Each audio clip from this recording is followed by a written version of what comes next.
Code का question 1 to some एक बहुत ही इंपॉर्टेंट इंटरव्यू क्वेश्चन है। अगर आप 6 से 8 लाख के पैकेज के लिए इंटरव्यू दे रहे हैं तो इस प्रकार के क्वेश्चंस आपसे पूछे जा सकते हैं। तो आइए क्वेश्चन को समझते हैं। इस क्वेश्चन में हमें एक एरे दी गई है और हमसे बोला गया है कि हमें ऐसे दो इंडेक्सेस रिटर्न करने हैं जिन इंडेक्सेस पर पड़े हुए एलिमेंट्स का सम हमारे टारगेट के इक्वल हो, जो कि टारगेट भी हमें क्वेश्चन में ही बताया गया होगा कि हमारा क्या टारगेट होने वाला है इस क्वेश्चन में। तो आइए इसी क्वेश्चन के हम बहुत अप्रोचेस के बारे में जानते हैं। ब्रूट फोर्स अप्रोच से शुरू करते हैं। फर्स्ट टाइम में इस क्वेश्चन की जो ब्रूट फोर्स अप्रोच हो सकती है वो ये कि हम ऑल पॉसिबल पेयर्स को बनाने के लिए जाएं। ऑल पॉसिबल पेयर जैसे कि हमारे इस एरे में हमारे 2 के साथ 7 का पेयर बन सकता है, 7 के साथ 11 का पेयर बन सकता है, 2 के साथ 11 का पेयर बन सकता है, 2 के साथ 15 का पेयर बन सकता है, 7 के साथ 15 का पेयर बन सकता है, वैसे ही 11 के साथ 15 का पेयर बन सकता है। हमने अपने सभी पॉसिबल पेयर्स बना लिए हैं। अब हम ये देखेंगे कि जो हमारे ऑल पेयर्स बनकर आए हैं उन पेयर्स में से कौन सा ऐसा पेयर है जिसका सम टारगेट के इक्वल हो रहा है। यहाँ पर आप देख पा रहे होंगे कि जो पेयर है 2,7 इसका सम हमारे टारगेट के इक्वल हो पा रहा है, जो कि है 2 + 7 = 9, जो कि हमारा टारगेट के इक्वल है। अगर हम इसी चीज़ को ध्यान में रखते हुए करें तो हम ये लिख सकते हैं कि हमारा a + b इक्वल होना चाहिए किसके, टारगेट के। यहीं पे हमारा ए क्या हो जाएगा, ए हो जाएगा 2, बी हो जाएगा 7 और टारगेट क्या था 9। ये हमारा 2 + 7 9 के इक्वल हो रहा है, जो कि हमारा a + b टारगेट के इक्वल हो रहा है। जब हमें दो ऐसे पेयर या फिर एक ऐसा पेयर मिल गया जिसमें एलिमेंट्स का सम हमारे टारगेट के इक्वल है तो हम उनके पर्टिकुलर इंडेक्सेस को रिटर्न कर देंगे। तो हम इसी अप्रोच को ध्यान में रखते हुए इसका कोड करते हैं। आइए तो आइए अब हम कोड करते हैं। जैसा कि हमें इसमें देख पा रहे हैं कि हमें एक एरे रिटर्न करनी है इंडेक्सेस की, और जो ये हमारा प्रॉब्लम का डिस्क्रिप्शन है यहाँ पर हमसे साफ साफ बोला गया है कि हमें इस चीज़ को मानकर चलना है कि हमारा सिर्फ एक ही एग्जैक्ट सॉल्यूशन वहाँ पर बन सकता है उस गिवन एरे के अंदर। और साथ में हमसे ये भी बोला गया है कि हम सेम एलिमेंट को दो बार आंसर या फिर टारगेट को पाने के लिए यूज़ नहीं कर सकते हैं। तो इसी चीज़ को ध्यान में रखते हुए कोड करते हैं। पहले मैं एक इंटीजर एरे बना लेता हूँ ARR के नाम से, जिसका मैं साइज रखने वाला हूँ 2, क्योंकि हमें सिर्फ 2 ही इंडेक्सेस को रिटर्न करना है वहाँ पे। सारे पेयर्स को बनाने के लिए मैं 2 लूप्स का यूज़ करूँगा।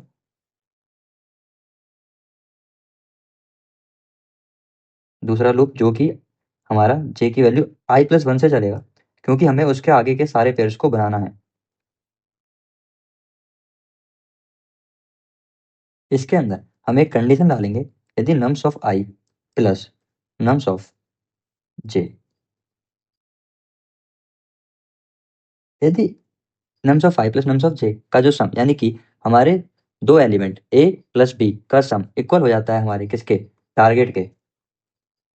तो यानी कि हमें वो दो एलिमेंट्स मिल चुके हैं और उनके इंडेक्सेस हमें कहाँ से मिलेंगे, हमारे i और j से हमें उन दो एलिमेंट्स के इंडेक्सेस मिल जाएंगे। तो उनको हम सीधे एरे में डाल देंगे। ARR ऑफ 0 बराबर i एंड ARR ऑफ 1 बराबर j हम ये कर सकते हैं। और एट द एंड हम बाहर आकर सीधे रिटर्न कर सकते हैं इस एरे को। तो आइए इसे रन करके देखते हैं। ये देख सकते हो आप कि ये कोड हमारा सक्सेसफुली रन हो पा रहा है। आइए इसे सबमिट करते हैं। ये देखिए ये कोड सबमिट भी हो गया, पर जो इसकी रन टाइम कॉम्प्लेक्सिटी है या फिर रन टाइम में जो हमारा 50 ms या फिर बहुत ही लास्ट में सबमिट हो रहा है। तो अब हमें इसी कोड को ऑप्टिमाइज्ड वर्जन में करना पड़ेगा। तो आइए हम इसका ऑप्टिमाइज्ड कोड देखते हैं या फिर ऑप्टिमाइज्ड सॉल्यूशन देखते हैं कि इसका ऑप्टिमाइज्ड सॉल्यूशन क्या हो सकता है। तो आइए अब हम इसका ऑप्टिमाइज्ड अप्रोच या फिर ऑप्टिमाइज्ड सॉल्यूशन समझते हैं। अब आप जरा ध्यान से सुनिएगा, मैं जो आपको समझाने जा रहा हूँ कि मान लीजिए हमारे पास a+b दो ऐसी वैल्यूज रहेंगी एरे के अंदर जिनका सम इक्वल हो रहा होगा हमारे टारगेट के, जिनका सम हमारे टारगेट का। क्या हम यहाँ पर ये नहीं लिख सकते हैं कि यदि हमारा a+b इक्वल हो रहा है टारगेट के, तो हमारा b जो है वो इक्वल होगा टारगेट -a के। बिल्कुल हो सकता है। तो इस चीज़ को ध्यान में रखते हुए हम ये कह सकते हैं कि मान लीजिए हमें एरे के अंदर, जैसे हम एरे पर ये इंडेक्सेस हैं 0 1 2 3, हमने एरे पे अपनी पे स्टार्टिंग से ट्रैवर्स करना शुरू करा। हमें 0th इंडेक्स पर एलिमेंट मिल गया 2। हमने क्या कहा कि जो हमारा टारगेट वैल्यू थी 7 जो कि थी, हमने कहा 7 माइनस 2, यानी कि जो हम अभी कह रहे थे कि टारगेट माइनस ए, ये किसके बराबर है? ये बी के। तो 7 माइनस 2 किसके बराबर होगा? बी के। तो बी कितना हो गया? 5 इक्वल्स टू बी। यानी कि वो अब ये कह रहे हैं, जैसे कि यह मैंने एग्जांपल समझाया है आपको, कि इन द केस यदि जो हमारी टारगेट वैल्यू है वो हमको 7 दी गई हो, उस केस के लिए मैं ये एग्जांपल समझा रहा हूँ आपको।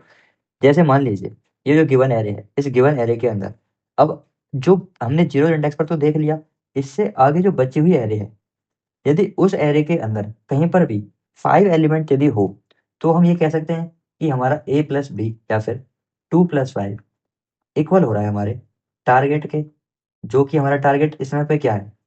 7। अब आप मान लीजिए कि इसी टारगेट एलिमेंट को मैं एरे के अंदर एक फोर्थ इंडेक्स बनाकर यहाँ पर एक 5 डाल देता हूँ, जो कि मैंने डाल दिया। अब आप ये चीज देखिए, क्या हम इसी का थोड़ा रिवर्स में नहीं कर सकते हैं? वो ये कि हम एरे में मान लीजिए कि ट्रेवर्स करते करते करते करते फिफ्थ एलिमेंट पर आ गए, यानी कि फोर्थ इंडेक्स पर आ गए, और जो फोर्थ इंडेक्स पर हमारा एलिमेंट पड़ा हुआ है वो क्या है हमारा? 5। हमारा टारगेट क्या था? हमारा टारगेट था 7। हम करेंगे 7 माइनस 5 इक्वल्स टू 2, जो कि 2। अब हम ये चीज कह सकते हैं कि यार यहाँ पे मुझे 5 मिल रहा है, जिससे पहले अगर कहीं पर, इससे पहले यदि एरे में कहीं पर भी 2 पड़ा हुआ हो, 2 पड़ा हुआ हो, तो मैं ये कह सकता हूँ कि मुझे दो इंडेक्सेस मिल गए, एक 4, एक फोर्थ इंडेक्स पर जो कि 5 पड़ा हुआ है, एक वो ith इंडेक्स जहां पर हमें 2 मिल सकता है। मैं इन दोनों इंडेक्सेस को अगर रिटर्न कर पाऊँ, तो मेरा ये कह सकता हूँ कि मैं जो मुझे दोनों एलिमेंट मिल गए हैं ए और बी, जिनका सम हमारा टारगेट के इक्वल हो रहा है। यस, बिल्कुल कह सकता हूँ।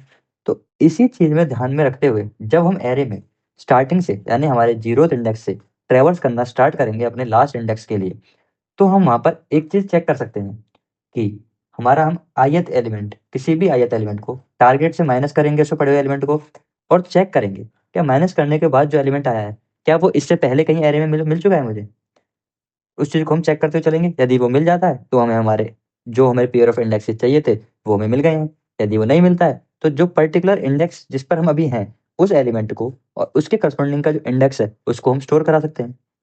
अब अब हमारे सोचने के लिए यहाँ पर ये चीज है कि इस चीज को इफेक्टिवली स्टोर करने के लिए, कि हमारा पर्टिकुलर एलिमेंट और उसके करस्पॉन्डिंग का इंडेक्स हम कहाँ पर स्टोर करा सकते हैं, जो कि हमारा हमारा तुरंत हमें ये बता सके कि क्या ये एलिमेंट इसमें पड़ा हुआ है, यदि पड़ा हुआ है तो उसके करस्पॉन्डिंग में उसका इंडेक्स क्या था। बस अब यहाँ पर यही बस एक सोचने वाली बात रह गई है कि हम इसके लिए कौन सा डेटा स्ट्रक्चर का यूज करें। तो अभी आप थोड़ा सा पॉज ले सकते हैं और अपने आप से सोच सकते हैं कि कौन सा डेटा स्ट्रक्चर इस चीज को स्टोर करने के लिए बेस्ट होगा। मैं उम्मीद करता हूँ कि अब आपने सोच लिया होगा। तो आइए अब मैं इसका आपको सॉल्यूशन बताता हूँ। इस चीज को स्टोर करने के लिए जो बेस्ट हमारा डेटा स्ट्रक्चर है, जो हमारा डेटा स्ट्रक्चर इस चीज को स्टोर करने के लिए बेस्ट है, वो है हमारा हैजमैप। वो है हमारा हैजमैप। हैजमैप क्यों? क्योंकि जो हैजमैप है वो हमारा डेटा को स्टोर करता है की और उसके करस्पॉन्डिंग में वैल्यू के पेयर्स में। तो आइए मैं इसी चीज को आपको एक बार इस पर ड्राई रन करके दिखा देता हूँ। मान लीजिए कि वही हमारा टारगेट जो है वो था 7, और हमने जीरोथ एलिमेंट से स्टार्ट करना शुरू किया। जीरोथ एलिमेंट पर क्या पड़ा हुआ है? 2। हमने टारगेट -2 यानी कि 7 माइनस 2 करा 5। हमने चेक करा क्या मैप के अंदर 5 पड़ा हुआ है? जी नहीं पड़ा हुआ। नहीं पड़ा हुआ तो हम क्या करेंगे, हम जिस एलिमेंट पर हैं उस एलिमेंट को और उसके करस्पॉन्डिंग का जो इंडेक्स है उसको मैप के अंदर डाल देंगे। डाल दिया। उसके बाद हम नेक्स्ट आइटरेशन पे आ जाएंगे अपने सेवंथ या फिर फर्स्ट एलिमेंट, फर्स्ट इंडेक्स के एलिमेंट पे जो कि है 7। अब हम क्या करेंगे, टारगेट जो कि है 7, 7 माइनस 7 0। क्या अब तक जहां पर हम ट्रेवर्स करके आ चुके हैं, जो कि है हमारा, हम पीछे इस एलिमेंट को ट्रेवर्स करके आ चुके हैं, क्या इस ट्रेवर्सल में कहीं पर 0 पड़ा हुआ है? जी नहीं पड़ा हुआ। नहीं पड़ा हुआ तो हम क्या करेंगे, जो हम पर्टिकुलर इंडेक्स है उसका, उसके करस्पॉन्डिंग का एलिमेंट और उसका इंडेक्स उसमें डाल देंगे। ऐसे ही सिमिलरली हम 11 के लिए करेंगे। 11 हम करेंगे 7 माइनस 11, जो कि हमें देगा -4। क्या -4 पहले कहीं पड़ा हुआ है? नहीं पड़ा हुआ तो हम 11 को भी डाल देंगे और उसके करस्पॉन्डिंग के इंडेक्स को भी उसके अंदर हम डाल देंगे। सिमिलरली 15, हम 15 को डाल देंगे और उसके करस्पॉन्डिंग इंडेक्स 3, उसको भी हम डाल देंगे। अब जैसे ही हम फोर्थ इंडेक्स पर आए, तो फोर्थ इंडेक्स पर हमें एलिमेंट क्या मिला? हमें यानी कि जो हमारा ARR और फोर्थ एलिमेंट है वो क्या है हमारा, वो है हमारा 5। और जो हमारा टारगेट वैल्यू है वो क्या है, 7। हमने कहा 7 माइनस 5 जो कि आया 2। अब हम कहेंगे कि अब हम जब यहाँ तक ट्रेवर्स करके आ चुके हैं इस एरे के फोर्थ एलिमेंट तक के ट्रेवर्सल में, क्या हमें कहीं पर 2 एलिमेंट मिला था? हम मैप के अंदर चेक करेंगे, क्या मैप कंटेन करता है 2 को? जी हाँ, मैप 2 को कंटेन करता है। यदि कंटेन करता है तो उसके करस्पॉन्डिंग का इंडेक्स क्या है, वो यहाँ पर स्टोर है, तो 2,0। तो हम ये चीज़ सीधे मैप से गेट कर सकते हैं कि जो 2 है उसके करस्पॉन्डिंग का जो इंडेक्स है वो है 0, और जो 5 यानी कि फिफ्थ एलिमेंट इसका इंडेक्स हमें यहाँ से मिल जाएगा।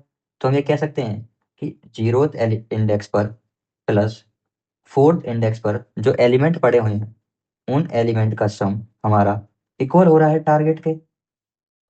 तो ये हमारी अप्रोच हो गई, बेटर अप्रोच। तो आओ इसी अप्रोच को ध्यान में रखते हुए हम अब अपना कोड करते हैं।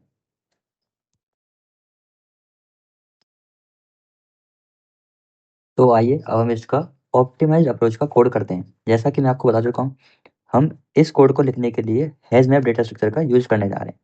तो सबसे पहले हम एक हैजमैप बना लेते हैं जो कि इंटीजर के करस्पॉन्डिंग में इंटीजर को ही स्टोर कर रहा होगा मैप पर।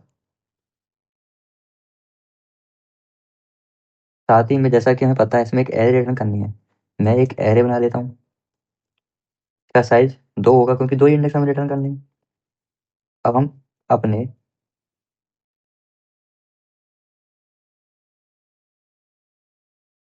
अपने एरे में ट्रेवर्स करते हुए चलेंगे। अब मैं क्या करता हूँ, मैं एक ए ले लेता हूँ नम्स ऑफ आई, इसको मैंने ए बोल दिया।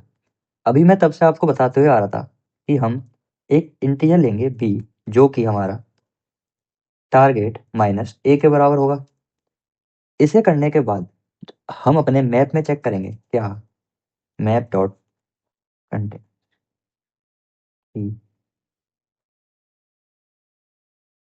यदि मैप उसको कंटेन करता है तो यानी कि हमें वो दोनों एलिमेंट मिल चुके हैं। तो हम क्या करेंगे, ARR ऑफ 0 पर तो हम आई को रख देंगे पहला इंडेक्स जो कि हमें फोर लूप से मिल गया, दूसरे बी एलिमेंट का इंडेक्स जो हमें मैप दे देगा ARR ऑफ 1 बराबर मैप डॉट गेट बी।